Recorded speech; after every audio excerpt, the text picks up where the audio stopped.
I'm so glad that I finally finished scumming some replays for the agent video I've been working on. Now I just need to... Oh, MBT uploaded a video. God damn it. Now I can't upload my video. If I do, people will just accuse me of copying the deck. But I'm so confident that my version is the best way to play it. Guess I'll just have to scrap the video and... Wait a second. This list doesn't play Venus? Which means I still have a video! Hey there, Nopenguin here, and I am so glad that MBT went with Revy's list. That way, I can show you a deck much more based. A deck that uses Venus, shine balls and all. A deck that has 0 hand traps, because hand traps are cringe. And most importantly, a deck without DPE.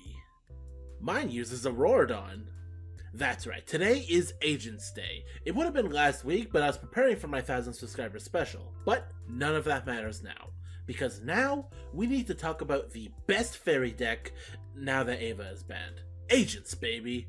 Disclaimer, I have no issues with Revy's list, but I really need to be hyper aggressive to justify me making this video at all. Shut up, other me! Onto the card by card. Of course, we have the star of the show, Triple Mystical Shine Ball. It's not a Garnet if you just draw well. 2 Hyperion. The new one is complete as, so I do not play it. This Hyperion is really great for cleaning up fields turn 3. 3 Uranus. It's a free special summon under Sanctuary, and it's a tuner that is able to change its level. A very strong card. 3 Venus, the best card in the deck. An absolute shame my baby was cut from Revy's list. For only 1500 life points, summons 3 normals from the deck. Insane value off this one card. Of course, it also is the biggest disruption magnet in the entire deck, so... 2 Dark Venus, cause why summon 3 monsters only once?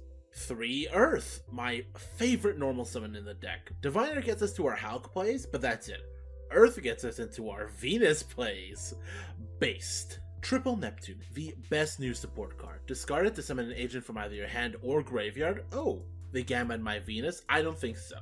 Also gets your Sanctuary when banished, and if that isn't enough, you can also search it off of Cupid Pitch. This card is insane! 3 Zeradius copies 4, 5, and 6 of Sanctuary, but it also gets a fairy into the grave for Hyperion, so...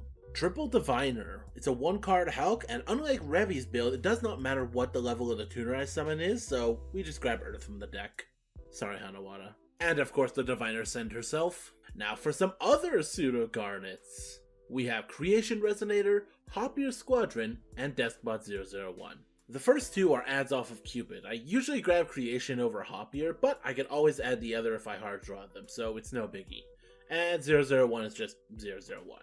Onto the spells. We have 3 Sacred Water. It just searches the entire deck, gets us into any combo piece we do not have. And we have 3 each of Earth, Venus, Neptune, and this. For best combo, we just need to pull any 2 of these. It's pretty consistent. 2 Sanctuary, it's an engine necessity, but the effect to stop battle damage does save you at times. 1 Called By. I may not play hand traps, but god do I fear them. Speaking of traps, onto our trap lineup. We have 3 Lost Sanctuary. When activated, you can set any spell or trap that specifically lists Sanctuary in the sky, and it also is a quick effect monster negation.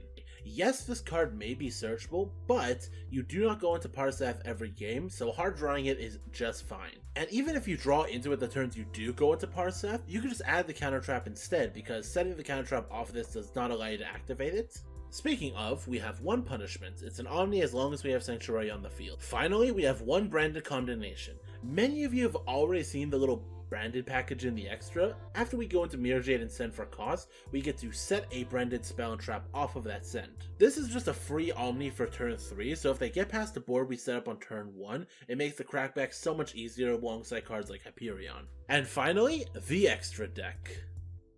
We have 1 Satellite Warrior because I'm a stupid person who really likes this combo, 1 Barone, best card, 1 Chaos Ruler, everything is either light or dark, getting a free ad is always good, and dumping fairies in the graveyard helps for Hyperion. Borload Savage Dragon, Omni Negate.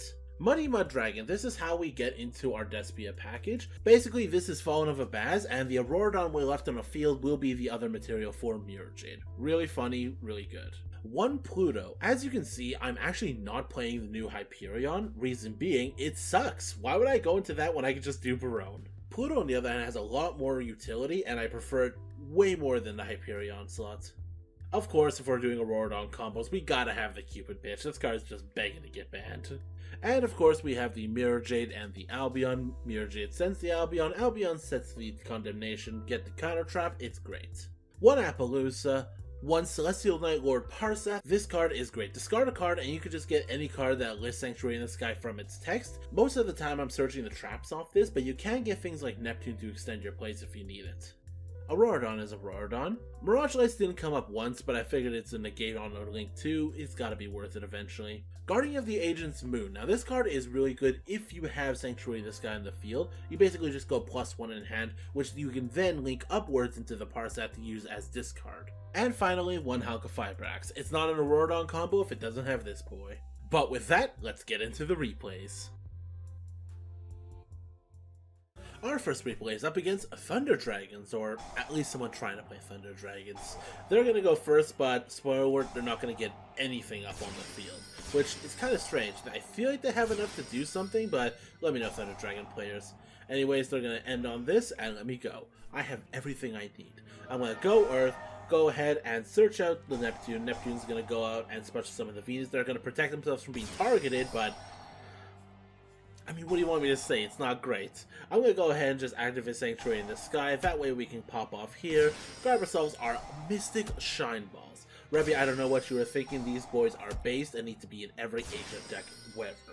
We're going to go Moon. Because we have the Sanctuary in the Sky, we can just add the Earth, and using that Earth, we'll discard it for the Parseth to go ahead and grab us a Sanctuary, summon the Uranus, go into Halqifibrax, and because we have the Uranus, we get the Appaloosa out.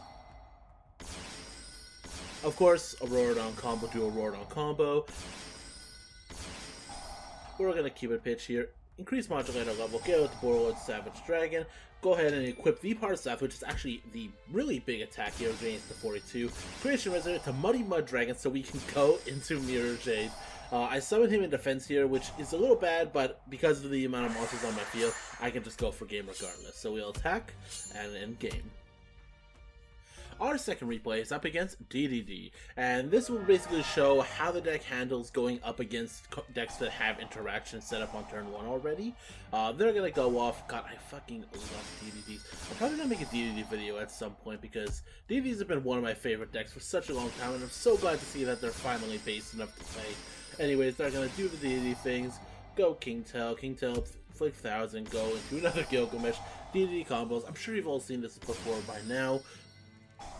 Their hand is looking very scary, having both an Effect Veiler and an Abiru on top of all their interruption. I will Earth here, they will immediately affect Veiler, but it's fine because I already have the Neptune in hand. Neptune will bring up Venus, activate Venus, they will go ahead and actually equip it, but I do get the Mystic Shine Bell out, but he still has 2 material. I'll go Moon, they will Dead Hunt, and I mean that's it. Our final match is up against Despia. Now, once again, they get to go first, but unlike the last one, I'm actually going to be able to play through a bit of their field, but we'll see into that. Anyways, there go Allure the Boober. Go ahead and get out the Branded Future. God, such an insane card. Get out the Mirror Jade, set 3 pass. Now, this is a pretty beatable board, so I'm actually going to go here. I'm going to use Heraldry, try to bait some sort of negation here. But we go Sanctuary in the Sky, go ahead and grab the Earth as our best normal summon. Really, at this point, I'm just trying to bait out some kind of interaction from them, because I have the Hyperion just waiting to end their field, but they let me actually go all the way through to the Auroradon, which at this point I was surprised. I'm sure at this point I would have already been interrupted, but they're letting me go way farther than they should have, so I'm going to go to Barone to kind of punish them for letting me go this far. They'll brand it red, I'll negate that, pop it, go into battle, and immediately try to get rid of this. They will actually just pop my Barone. From here, we go into Hyperion, and I will go ahead and get rid of the rest of their back row, and they'll call by the grave the final fairy in my grave. Auroradon will try to go ahead and pop this, but he has the protection.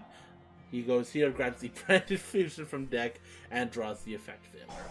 Now at this point, I'm feeling pretty good because I have the protection in the graveyard so they can't really destroy me. They're going to summon a bunch of guys, I will protect it. He will actually crash so he gets the set during the end phase. Allure will come back negating me, and there it is, just getting all the goddamn advantage this deck. It's insane. Anyways, I get to go, I Diviner, activate his effect, he has the Veiler, which is really disappointing, and unfortunately I can't keep my Hyperion on field, so I can't go back into my Barone. They get to start the turn. They draw another goddamn fail. Are you kidding me? Oh, and then from here, they're just gonna Chimera, absolutely decimate my board, and they will attack, and that'll be game. Could it be that my deck is bad? No. It's the Yugioh Shuffler that's wrong. Obviously, this is probably not the most ideal version of the deck. As you can see, again, I have no hand traps, so I'm really just at the will of my opponent, hoping they don't make a board big enough to where I just lose. That being said, this deck is a blast to play. Though you didn't see it in the replays, the traps are also really fun to be playing around with, but as you can see, if you don't get to go first, you really have a hard time setting up your board. But what are you gonna do? That's Yu-Gi-Oh! That being said, if you like this video, give it a like. If you want to see more, please subscribe. We recently hit over 1,000 subscribers, and I am over the moon about that. Follow me on Twitter if you haven't already. My name is Nopenguin, signing out.